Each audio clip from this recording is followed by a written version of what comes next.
And he answered all of them in his speech. You know, there's always a risk.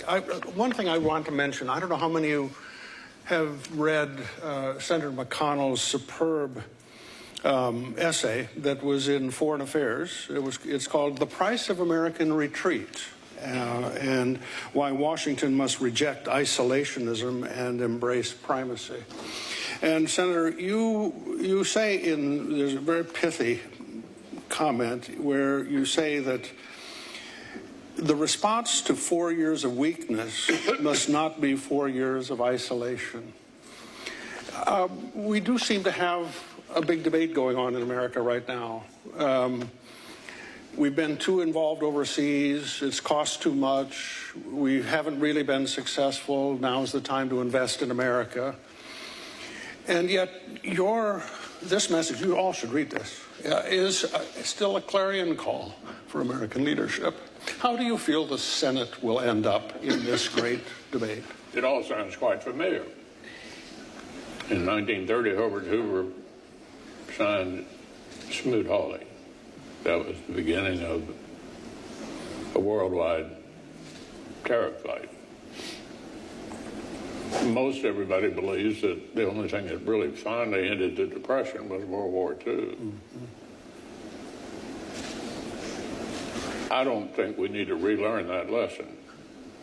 And if you look at the world today, you've got China, Russia, North Korea, Iran, and Iran's proxies communicating with each other. Not operating in strict isolation, but rather coordinating and communicating.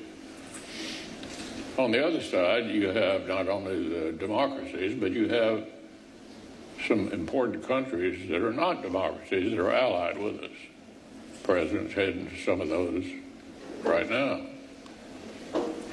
Saudi Arabia is important to us, Egypt, Jordan. So the Chinese, I think in particular, want to replace us as the most significant country in the world who sort of sets the guidelines for everybody else.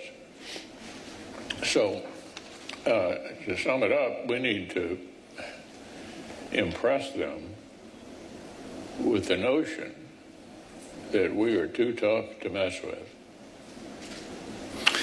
You know, Senator, you have been more outspoken in support of Ukraine than almost any other senator. And what does this fight in Ukraine say to China about our willingness to defend Taiwan?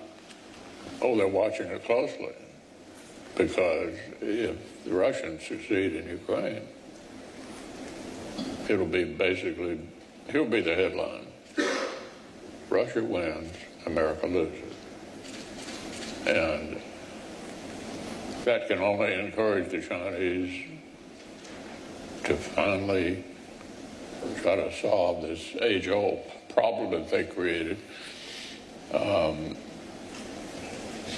and take Taiwan just like they did Hong Kong. So I think the world is really watching Ukraine. I thought it was encouraging, by the way, that a lot of European leaders went to Kyiv last weekend, indicating that they're not going to totally depend on us to support the Ukrainians. I mean, obviously it's important for us to stay in it, and I hope we do. But I don't think they're going to roll over.